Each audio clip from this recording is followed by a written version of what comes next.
Hello and happy Halloween. Welcome to a city update. Don't be confused. We are still the same people. We just got the memo. Well, to dress up. Well, maybe I didn't. Maybe I forgot, or I That's okay. wasn't prepared.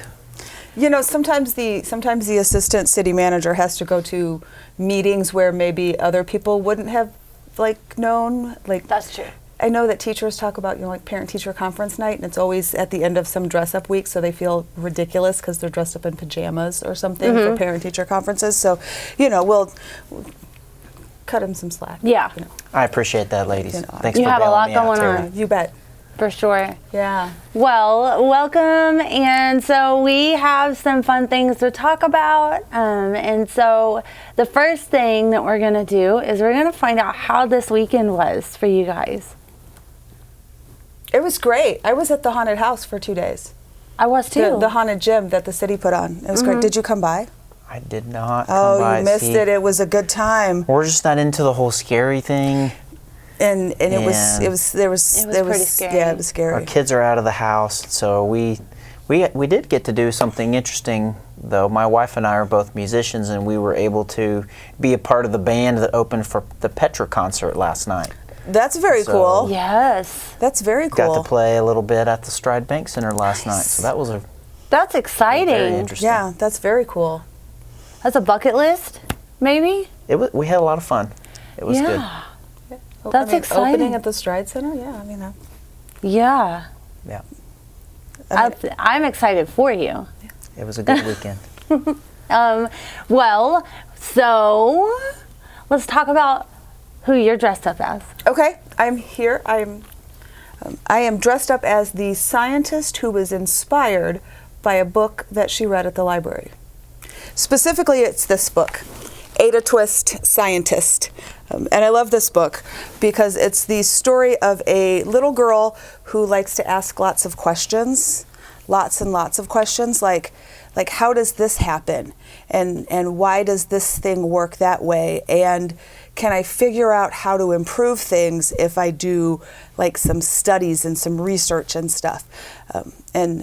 It's fantastic. I've used this book actually with middle schoolers to encourage them that being a scientist isn't about necessarily being a grown-up with a lot of education and a big degree. It's about how you think. It's about problem solving and that sort of thing. And then she's part of a whole series, so we also have... Well, I wanted to go back. See, you're matching the red polka dot dress I Yes. and everything. I'm matching the red polka dot dress. Very good. And I have my safety glasses because safety is important when we're talking about sciencey stuff. Yeah. I wanted to acknowledge, too, before we get too much further, Theri right here, you've been the interim library director for some time now. Yes.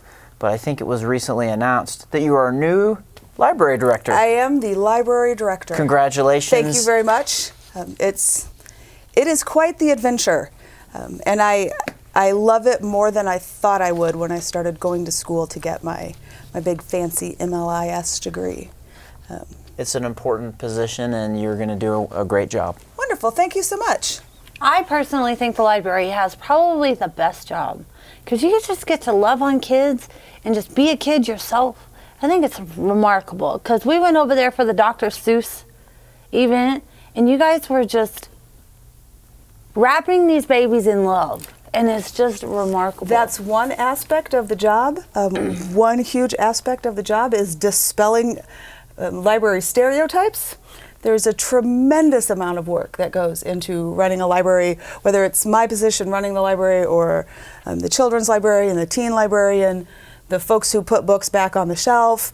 I mean, when I do a report and we've checked out 2,000 materials, somebody checks those materials back in and puts them back on the shelf so that people can find. I mean, there's all these jobs in the library that it's actually a ton of work. It's a work of love, though. I mean, we do love it. I don't think anybody goes into the library not wanting to do those things, whether it's catalogers or we have a media specialist whose job is to communicate with the community, all the different librarians that we have. people checking books in, people checking books out, people making sure they're on the shelf in the right spot. It's a lot of work. And those big events are a lot of planning. But those big events are great. We had 160 people for our trick-or-treating on Friday. Friday morning we had trick-or-treating at the library, and there were almost 200 people there to trick-or-treat, and we handed out candy, and there was a whole path where you went through the library and the kids followed the alphabet through the library. And it was a lot of fun, and it was all joyous and happy and great, and it's a lot of work. And it's a big facility to take care of. It is. And recently you've got some new carpet that's been installed, and you're always trying to make sure that it's a clean and safe place to Yes, hang out. our custodian does an amazing job, and then when she's not there because she's not a full-time person, then folks are cleaning up after themselves and anybody else in the library. Yeah, Good job. it's great. I love it. I love it more than I thought I would. Well, I had interrupted you. You did. You were. I apologize. That's for that, okay. But you were going to show us some other books. Yeah, so we have Ada Twist, and then we have her friend, Rosie Revere, engineer. She's an engineer. And then there is Sophia Valdez, future prez. She's going to go into the politics of things. And then we have Iggy Peck. He's an architect. I need an architect. You need an architect? I do need an architect. We need an architect. We'll get to that a little Yes. later. I need a new community development director, so we'll get to that. Architects. That's right. But we all found our passion for those kinds of things somewhere. And books can be a great way to explore what are these cool things that we're into? Am I into this? Do I like this? And so I love this series. I have recently found out that it's also a Netflix cartoon series, which is super cool, STEM-based. Get kids excited about science, which I think is a great opportunity to be like, hey, we have a makerspace. You can come make stuff at the library. So there's, yes. Is the Lego, We have a Lego club. and that's part of the STEM or no? Lego, I would definitely include Lego as part of STEM because you're building. There's also actually a lot of math involved, but you don't necessarily notice the math. But have you seen the Lego blocks? And there's like, some of them are just one, and some of them have 2 rows, and some of them have 4 rows. And that one that's got 2 rows is half as big as the one that's got the 4 rows. And so like you are actually practicing fractions and yeah, I never put that together. It's fantastic. It's one of the Some of our viewers may not be familiar with what STEM means. I'm going to take a stab at it and see if Okay. I remember. Science, technology, engineering, and mathematics? Yes. And Okay. sometimes we throw an A in there and say STEAM. So there's STEM and STEAM. And if you throw the A in there, it Art. just means art as Yes. well. Because architecture, you could build a building that is structurally sound, but if it doesn't look good,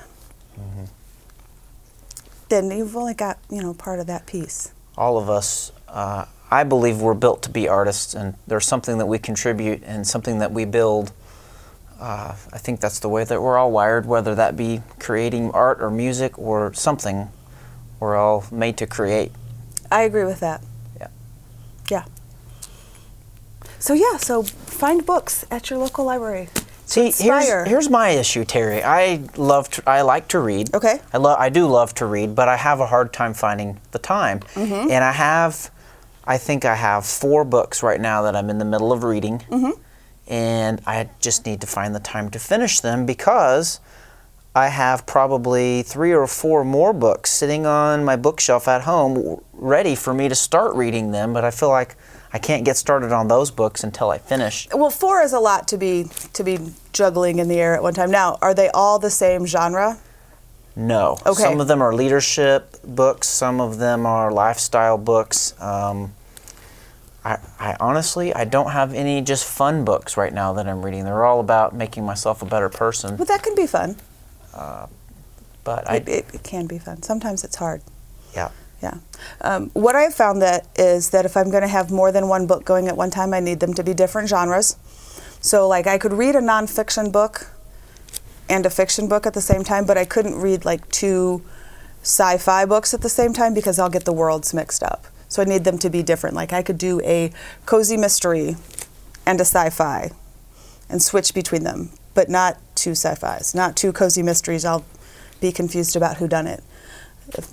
But What I think I need to do better about, Theri, here's a real-time moment, a real moment. I sometimes don't go to the library and see what books are available. I have this bad habit, like I just said. I have these books that I've bought, and I'm waiting to read them, and I have these other books in the wings ready for me to get to them. And it could be that I'm missing out on a very important research that's available to me at zero cost. At zero cost. So just go to the library and check a book out instead of buying one. Yes. Now, do you read physical books or do you listen to audiobooks or both? Both is an option. I like the paper in my hands, and so I like to have the book. And I feel like that for my learning style that I need to see it on the page and read it. And another thing that I do, I have a highlighter. I highlight everything that I think is important. And so you can't do that in an audio book? Yeah, sometimes I go through in a library book. I go through that with if I'm reading a book along with a group or friends. Then I can remember what was stuck out to me and what was important. But one thing that we do, like if you've borrowed a library book, you can get those little tabs that just sort of stick there temporarily, the easy release tabs, and so you can mark your spot in that book in that way without actually marking in the book or damaging the book. All right, here's some accountability, folks. The next time I need to buy a book to read with some friends, I'm going to check at the library first. Yes. Maybe I can save a little bit of money. I do see that on our weekly reports that are sent out to our mayor and commissioners, there's usually something in there from you saying how much money that our community has saved by checking out books at the library. Yes. Did you know that if you borrow books from the library or other materials, when you get your receipt, it will tell you at the bottom how much you have saved this calendar year? Okay. That's kind of cool, right? Like you can watch that money rack up, and it's based on the price of the material when we bought it. So that to me is really cool.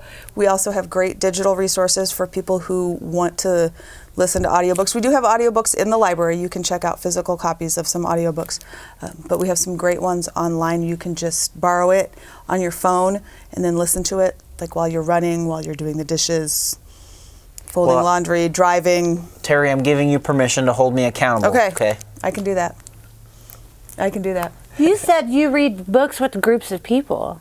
Book clubs, it's a phenomenal idea. I have my two brother-in-laws. We get together, and every week or two we do a Zoom call and we talk about what we've read, and we try to be accountable to one another and hold each other up to a very high standard. And usually that has something to do with what we've read, during the course of that time. That's very cool. They do a book club. We do book clubs at the library. We also have book club sets. Yes. So like if you and a group of your friends wanted to all read the same book and discuss it, we have book club sets set aside specifically for that. Let's say they don't live here. Let's say they live in Montana. Okay. Do you have it in audio? Mm-hmm. So there you go. That solves that problem. Okay. Look at that. Is your family in Montana?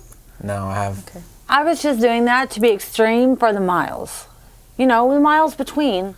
Yeah, I do know because my family's in Montana, so that's a long way away. I'm kind of like, where did this connection come in? That is fantastic. Okay. Well, Yes. things are happening. Yes. Whoa. Yeah. Well, Larissa, what else is going on in the community? Oh my goodness. Okay, so we're not quite done with you yet. Okay. I want you to tell us about some things that are happening at the library. Yes, some exciting things that are happening at the library.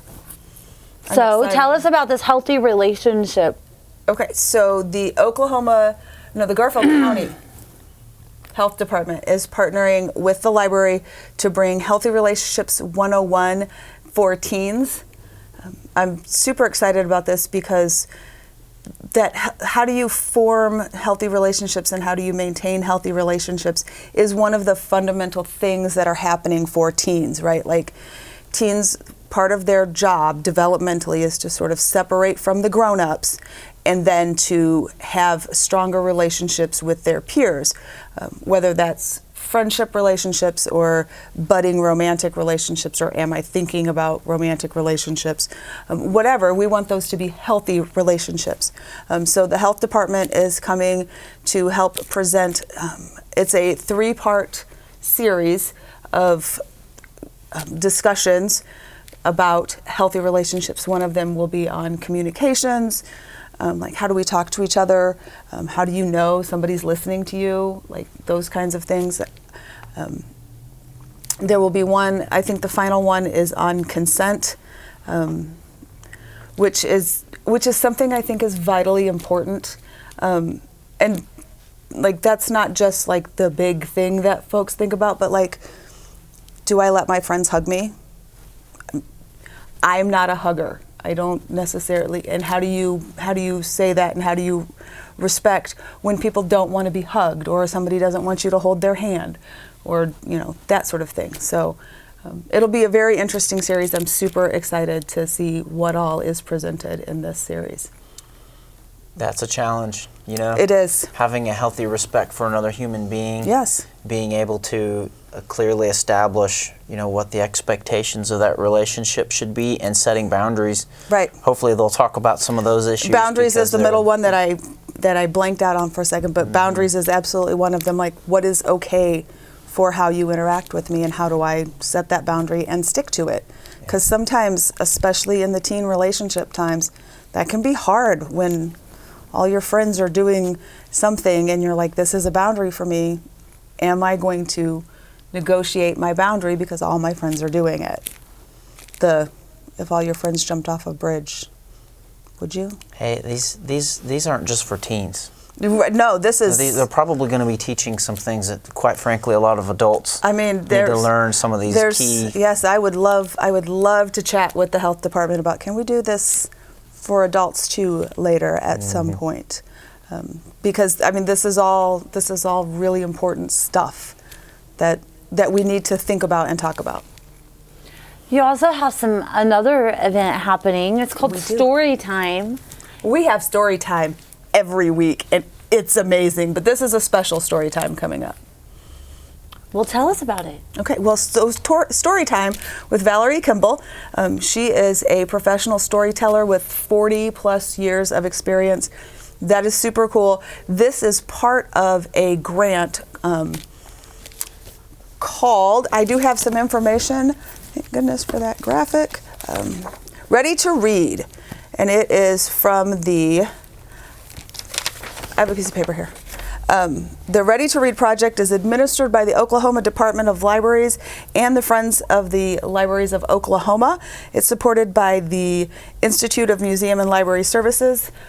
This particular part of it is under the American Rescue Plan Act, and our library has received considerable funding to buy new things specifically for early literacy. Like, how do we prepare kids to start reading? Because that love of reading and those skills that go into decoding words and decoding situations and figuring out what the heck happened in that book, there's skills that you build on that are ready to read skills. And so our story times are part of that. There will be this special one, but there are story times every week on Tuesdays and Wednesdays at 10 o'clock. Miss Susan does an amazing job of getting kids excited about stories and all the skills that they will need to be able to do that. It's fantastic. If you've not come, you should. A little later in the month, there's a thing that United Way helps with called the Day of Kindness coming up. I actually just signed up in the last couple hours to be a reader and do some reading. Oh, fantastic. For the Day of Kindness. So I've never really sat in a public setting and read to children, but I'm going to give it a shot this next month. Okay, I'm going to give you some reading out loud to other people advice. Make sure that it is a book that you feel comfortable reading out loud, so read it out loud a few times, and make sure it's not one that's going to be super emotional. I did this when I was at the middle school. I had this book, and it's called The Day You Begin, and it's about going to school for the first time or starting a new school and meeting all the new people and feeling different. Were you crying while you were reading the book? I cried I cried reading the book because it was so beautiful, these friendships that started. And so then I read it out loud a few times, and of course my voice cracked and I teared up and I went, I'm gonna cry in front of middle schoolers. I know I am. They're gonna make fun of me. And they don't though. It's amazing that the kindness and the compassion that you get from children when you, I know that they can be rough. They can be rough. But my voice cracked as I was reading this story about building friendships and realizing that we have more in common than we think we do. And we have more in common than we have different from each other. And my voice cracked reading this story to middle schoolers, and they were right there with me. Hey, that's great advice. And I am, the people that know me, I am a softie. But you know what? People, and especially middle schoolers, Mm-hmm. when we're vulnerable, Mm-hmm.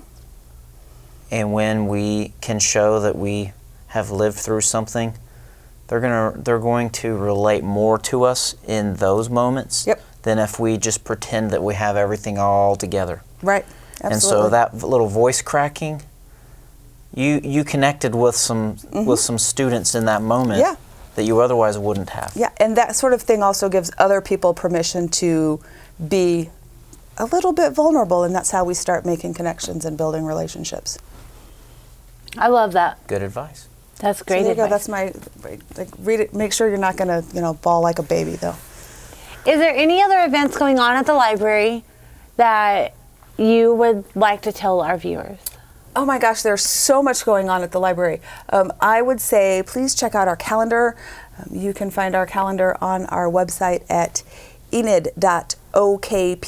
enid.okpls.org. And I know it sounds like a lot, but what it stands for is Enid. Then it's OKPLS, which is Oklahoma Public Library System.org. And you can find our interactive calendar, and there are activities for everybody at the library. That's great. That's great. Well, at this time, I was gonna say, what else is going on? It's not just the library. I know, but the library has a lot of stuff that always goes on, so I'm glad that we took the time to highlight that. Okay, good. So now we're going to highlight some of our infrastructures and our water protection. So, well, actually, I jumped the gun. We're going to talk about our animal welfare spotlight adoption. So his name is Gara, like a gar fish, but with an A at the end. Oh, I was thinking it was maybe anime or manga related, but I don't know. You would know more about that than I would. Well, the animal welfare employee did say that during October they were naming their dogs after Halloween type characters, and so I don't know what this name really means or if the dog came with that name, but I think you can rename the dog if you would like to. Well, You can. yes. You can. I know that when I got Daisy, she was with the animal welfare, and I did not know her name. And she had a collar on, and it had a name on there, and I just called it out all the time, and she wouldn't respond. So we just had to train her to be the name Daisy. And so you can retrain a dog. There are things that you can, resources out there to teach you that. But there's books at the library. There's books at the library. Listen to that. The library has everything that you're going to need. You could probably build a boat. They with a got book. dogs. They might have cats. They might. Call 249-4910. Make an appointment. You may not even need an appointment, but give them a call. Yes. You can go check out the animals. This particular one is in pen number 31. Mm-hmm. Yes. Look how beautiful he is. He's such a beautiful dog. They do such a good job over there. And so don't shop for dogs, adopt a dog. And so anyway, yes, if you have any questions, you can take your children, your family down there to see if you mesh well as your other fur babies. And so they do sometimes have cats. I can't say if they do now. Obviously, they have dogs. But if you have any questions, feel free to call them, and they will answer all the questions and concerns that you have. And so we are going to talk about Parks and Rec. Parks and Rec has a lot going on. If you missed the haunted gym this past weekend, that was a free haunted house that you could have gone through. That's okay because you got next year.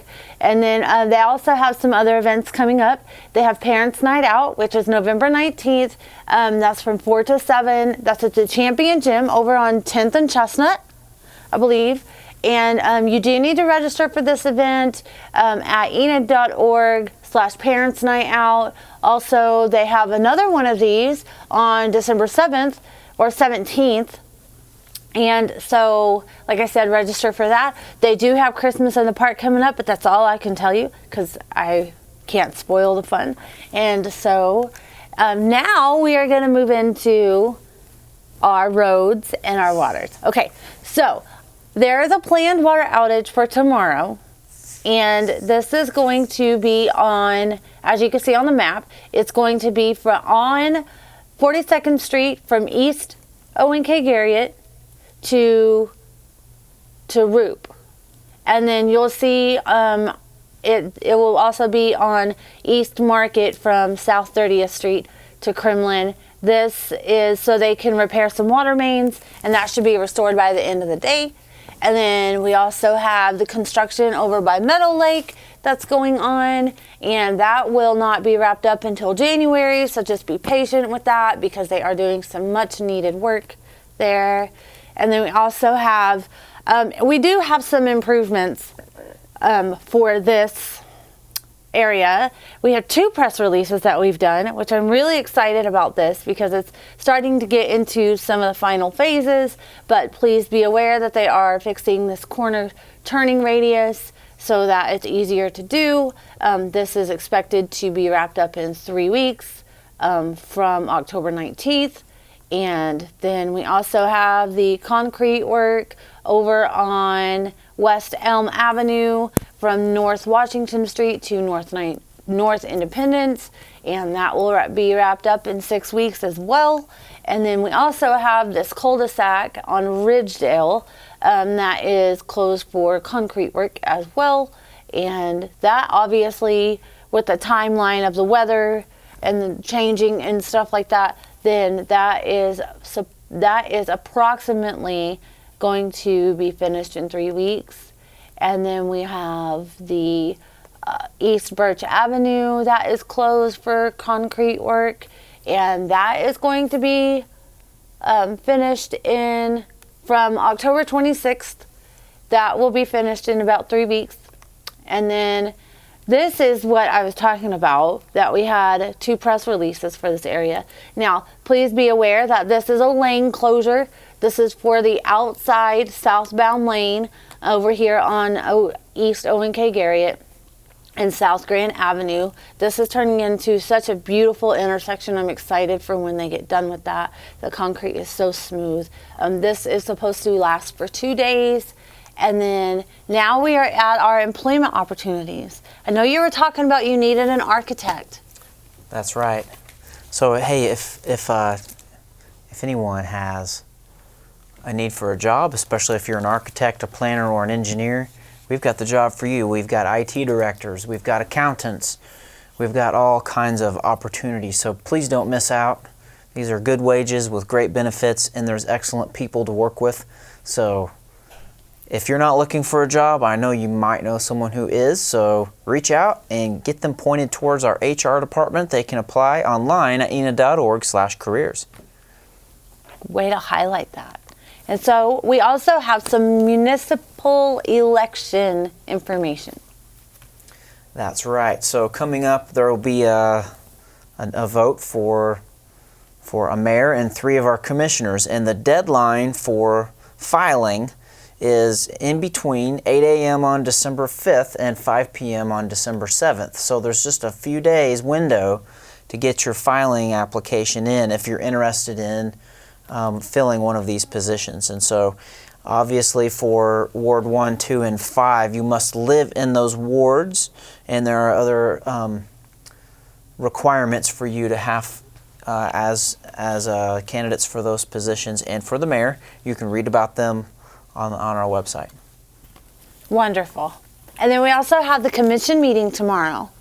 That's right. So we're going to start at 5 p.m. That's at 401 West Garriott at our Dr. Martin Luther King Jr. complex. It's a lot of words. As I refer to the admin building. The admin building. The admin building. But we have a study session at 5 p.m. and we have a few items we'll be talking about. One is an update from our engineering department on some of our road construction. They have actually begun to put some of these road closures and construction updates on the engineering webpage. So you can go to the enid.org, look under business, under engineering, under road closures, and you can see where a lot of these road closures are that we refer to. And then another item we'll be talking about at 5 p.m. is a study item for the Woodring Regional Airport. And what they're considering is what's called a ramp fee. Almost every municipal airport has one, but basically for jets that come in and land and use other infrastructure and facilities at the airport, if they don't buy fuel, then there may be a ramp fee that they need to pay for landing at the airport and using the facilities and taking advantage of some of the goodies and things that we offer. So they'll be studying that and trying to decide if that's what they want to do. A lot of communities do that. So, and then we'll be moving on at 6:30 to our regular meeting, and there we've got a community development item that we'll be talking about, a replatting of some residential property, just basically reestablishing and redrawing some plats, changing that up a little bit. And there's a few administrative items. One of them is, well, there's one at the moment, and it's a workers' comp judgment, and then there's consent items and buying a lot of vehicles.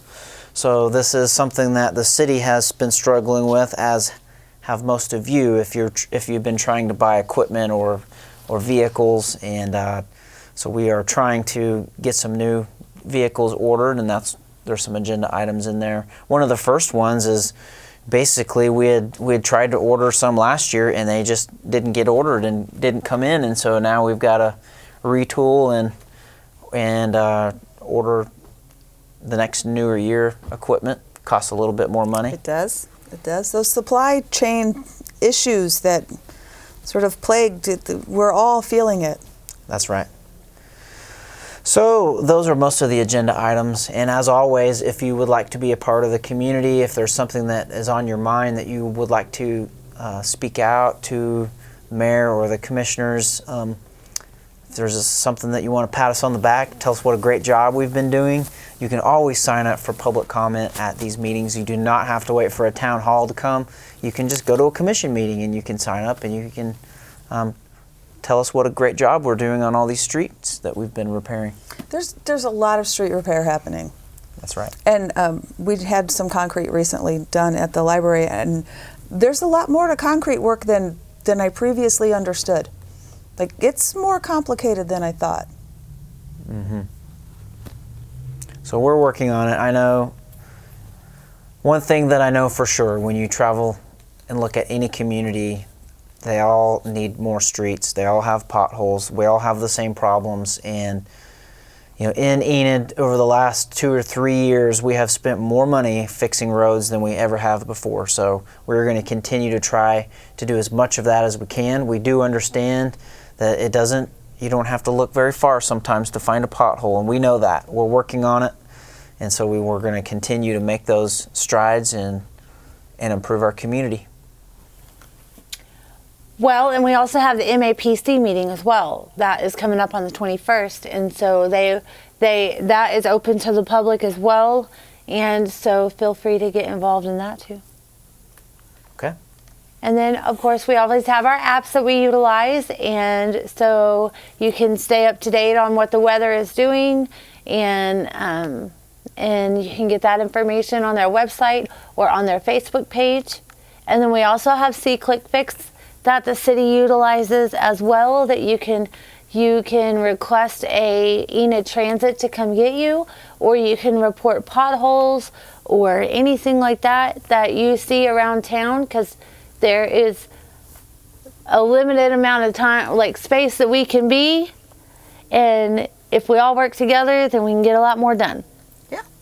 And so then we also are, you can find out, stay up to date also on our Roku and our social media platforms that we are on, and our Fire TV and our YouTube channel. And then we always just want to say thank you for watching. And we hope that you have had a great, fun time and learned something and found something new about the library. About the library, or what's happening in the city, or how to be involved. Yes, absolutely. Yes. Well, happy Halloween, and we hope whatever you dress up as, that you just have a great day. And be safe. Yes.